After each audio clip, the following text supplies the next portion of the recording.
Tuhan bersamamu.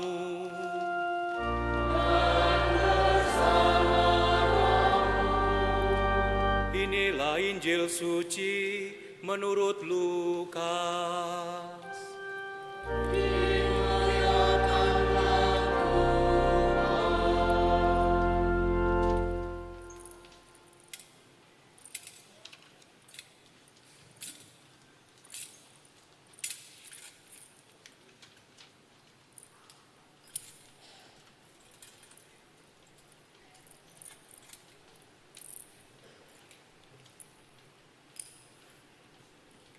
Pada waktu itu Kaisar Agustus mengeluarkan suatu perintah, menyuruh mendaftarkan semua orang di seluruh dunia. Inilah pendaftaran yang pertama, diadakan sewaktu Quirinius menjadi gubernur di Syria. Karena itu pergilah semua orang mendaftarkan diri, masing-masing di kotanya sendiri. Demikian juga Yusuf pergi dari kota Nazaret di Galilea ke Yudea, ke kota Daud yang bernama Bethlehem. Karena ia berasal dari keluarga dan keturunan Daud, supaya didaftarkan bersama-sama dengan Maria, tunangannya yang sedang mengandung. Ketika mereka berada di Bethlehem, tibalah waktunya bagi Maria untuk bersalin. Dan ia melahirkan seorang anak laki-laki, anaknya yang sulung. Lalu dibungkusnya anak itu dengan kain lampin dan dibaringkannya di dalam palungan, karena tidak ada tempat bagi mereka di rumah penginapan. Di daerah itu ada gembala-gembala yang tinggal di padang menjaga kawanan ternak mereka pada waktu malam. Lalu berdirilah seorang malaikat Tuhan di dekat mereka, dan kemuliaan Tuhan bersinar meliputi mereka, sehingga mereka sangat ketakutan. Kata malaikat itu kepada mereka, "Janganlah takut, sebab sungguhnya aku memberitakan kepadamu kesukaan besar untuk seluruh bangsa. Hari ini telah lahir bagimu juru selamat, yaitu Kristus Tuhan di kota Daud. Inilah tandanya bagimu. Kamu akan menjumpai seorang bayi dibungkus dengan kain lampin dan terbaring di dalam palungan." Tiba-tiba tampaklah bersama-sama dengan malaikat itu sejumlah besar bala tentara surga yang memuji Allah, katanya, "Kemuliaan bagi Allah di tempat yang maha tinggi, dan damai sejahtera di bumi di antara manusia yang berkenan kepadanya." Demikianlah sabda Tuhan.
Bapak, Ibu, para suster, romo, rekan-rekan muda sekalian, selamat sore berkah dalam. Selamat sore berkah dalam.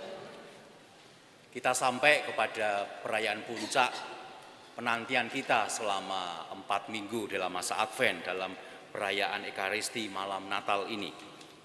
Dalam masa Advent ini, saya sungguh diajak untuk mempersiapkan kelahiran Tuhan lewat satu pribadi, yaitu Yosef. Tokoh yang mungkin kurang populer di antara banyak dari orang Katolik Indonesia. Kalau Katolik di Amerika Latin sangat mempunyai devosi besar kepada Santo Yosef, tapi di Indonesia itu kayaknya tidak terlalu, karena kita lebih banyak devosi kepada Bunda Maria.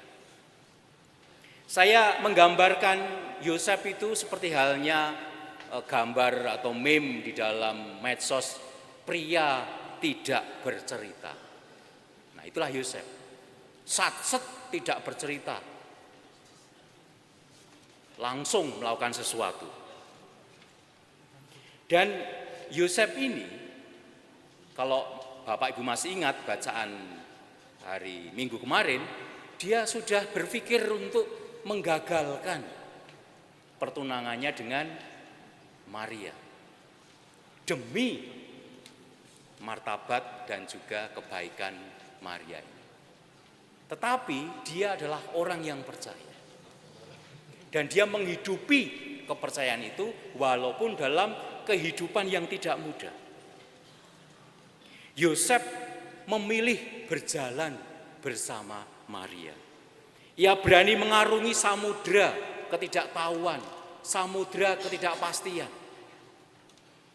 Dan saya yakin Yosef sebagai bapak keluarga ini, ya, peristiwa kalau ini terjadi saat ini ya di dunia modern ini, peristiwa Yosef lupa booking hotel ini akan diungkit-ungkit sama Maria sampai akhir zaman. Itu loh, Yusuf loh sama Yesus loh, bapakmu itu loh mau melahirkan kamu ya lali booking hotel gitu ya. Diulang-ulang-ulang itu, karena katanya itu ya, perempuan itu memorinya itu kalau seperti komputer itu DDR5 128 GB. Detail-detail ingat. Tapi memang ya, Maria itu figur pokok di dalam iman kita, tapi Yosef menemani. Yosef berjalan bersama di dalam ketidaktahuan, di dalam ketidaksempurnaan, di dalam ketidakwarasan kehidupan ini. Yosef memilih setia bersama Maria. Maka Natal ini tampaknya menurut saya adalah kita diajak untuk belajar dari pribadi-pribadi, orang-orang biasa. Yosef, Maria, para gembala yang berani berkata ya di hadapan ketidakpastian, di hadapan ketidaksempurnaan, di hadapan ketidakidealan kehidupan. Bacaan pertama dari kitab Nabi Yesaya. Yesaya itu adalah nabi favorit saya. Mengapa? Karena itu berbicara banyak tentang kita. Yesaya memang tidak bicara dalam ruang privat tentang keluarga, tetapi tentang kehidupan sosial politik pada waktu itu. Yesaya hadir zaman Israel itu sedang pecah. Negara kecil terhimpit dari kekuatan-kekuatan militer besar. Mereka takut bahwa inilah akhir dari bangsa ini. Tetapi Yesaya memberikan peneguhan. Bangsa yang berjalan dalam kegelapan akan melihat terang. Ia tidak menyerah di dalam keputusasaan. Tampaknya itu cocok dengan kita. Saya bertemu dengan banyak orang yang mengatakan tahun 2025 ini adalah tahun yang berat. Bisnis tidak seramai tahun-tahun sebelumnya. Banyak hal melambat, bukan berarti bahwa sungguh-sungguh krisis yang besar, tetapi situasinya sulit. Dan kalau kita ingat sebagai bangsa ini ya, pada awal Agustus, September kita, bangsa ini juga mengalami situasi yang tidak biasa-biasa saja, tidak baik-baik saja. Ada gerakan-gerakan keresahan di dalam masyarakat ini. Namun tampaknya kita diajak seperti Yesaya. Memang ada banyak ketidaksempurnaan, ada banyak ketidakidealan. Tetapi apakah saya tetap bisa berkata bahwa bangsa yang berjalan dalam kegelapan akan melihat terang? Yesaya sepertinya mengajak kita untuk bicara, ini seperti anak-anak muda itu. Everything is gonna be alright. Di hadapan ketidaksempurnaan, di hadapan kerancuan dan ketidakwarasan kehidupan, konflik-konflik yang kita alami, mungkin ada dari Anda yang saat ini masih atau sedang atau sudah bergulat dengan rasa sakit, sakit hati atau sakit fisik. Marilah kita bawa seluruh pengalaman itu, berjalan bersama Yosef yang berkata ya terhadap hidup yang tidak mudah. Mendiang Paus Fransiskus pada tahun 2016 membuat suatu surat apostolik yang bagi saya sangat mengesankan. Judulnya adalah Kegembiraan Cinta atau Amoris Laetitia. Memang Natal itu baik kalau kita agak melo-melo dikit gitu ya. Di dalam tulisannya itu, Paus Fransiskus mendiang mengatakan demikian. Love coexists with imperfection. Cinta itu hadir di dalam ketidaksempurnaan. Kutipannya. Wah, ini kalau ada lagu-lagu piano agak melo-melo makin syahdu ini. Nomor 113. Cinta hadir dalam ketidaksempurnaan. Cinta menanggung segala sesuatu. Cinta dapat diam di hadapan keterbatasan orang yang dicintainya. Kenyataan bahwa cinta itu tidak sempurna tidak berarti cinta itu palsu atau tidak nyata. Cinta itu nyata walaupun terbatas.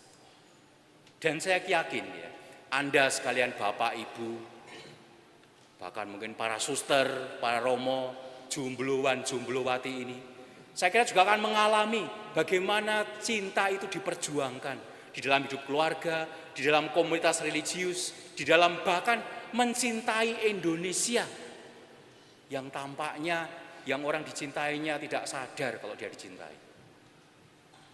Tapi dalam ketidaksempurnaan itu kita ingin setia. Karena cinta menanggung segala sesuatu.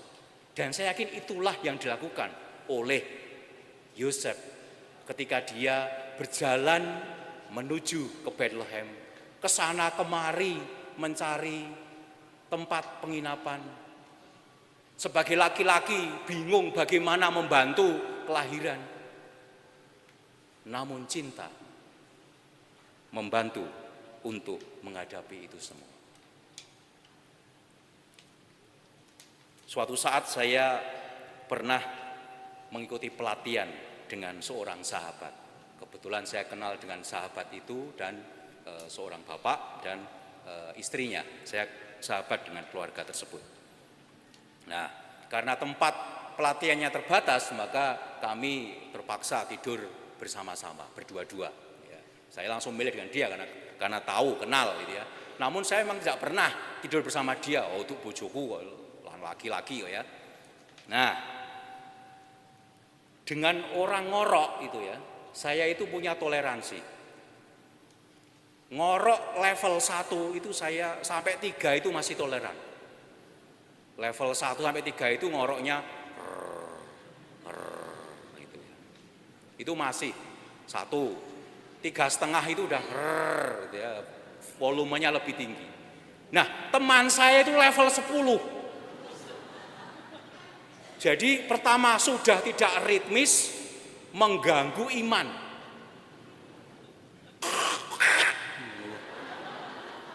Tengah malam itu saya rasa pengen bantal saya itu tak kurukop ke teman saya ini. Namun saya mengatakan ya itu di luar kontrol. Ya saya juga tahu jangan-jangan orang segendut saya ini biasanya ngorok juga, tinggal siapa yang tidur lebih dulu gitu ya. Dan saya nggak bisa tidur. Lebih jengkel lagi, dia bangun pagi Romo, pagi-pagi. Aku reso turu mergo kowe. Tapi saya nggak ngomong. Ya. Saya yakin keluarga ini nonton lewat video, jadi dia sadar. Gitu ya. Nah, berapa waktu kemudian saya bertemu dengan istrinya, yang juga sahabat saya mengatakan, Mbak, bojomu itu loh, luar biasa ngoroke. Dan dia mengatakan, wis biasa Romo. Saya nggak tahu, wis biasa itu ungkapan kepasrahan, sudah nggak bisa ngapa-ngapain, terjebak di dalam ngorok level 10 itu, atau sudah apa? Tapi bahwa dia hidupnya baik, ya, hidup mendidik anak dengan baik, dan saya kagum dengan dia. Artinya menurut saya, atau jangan-jangan sahabat saya yang putri itu agak kurang mendengar ya, saya nggak tahu ya. Tetapi bahwa dia menerima itu. Wis biasa kok Rom, itu artinya adalah ungkapan penerimaan. Bahwa di dalam ketidaksempurnaan kehidupan ini ada hal-hal yang tidak bisa kita tolak. Hal-hal yang harusnya kita terima. Ada memang ketidakberesan yang bisa kita rubah. Ada. Namun ada hal-hal yang nggak bisa kita rubah. Yang hanya bisa kita lakukan dengan ya, saya percaya.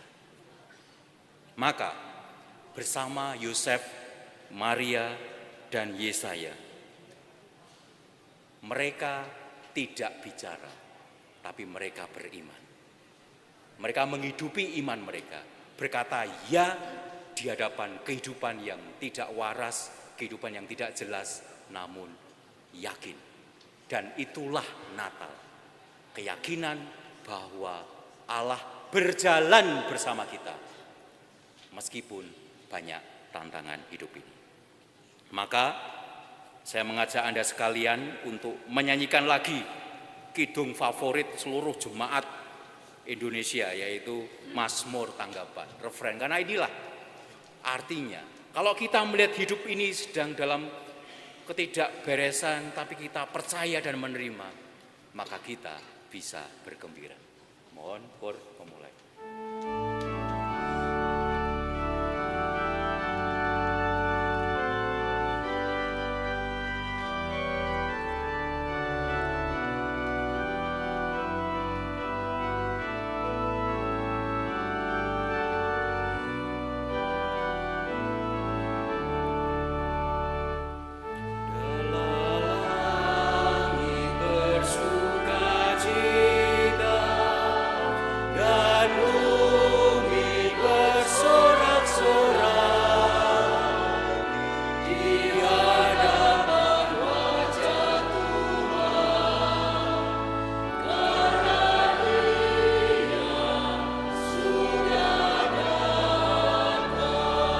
Mari sekali lagi dan lebih semangat lagi.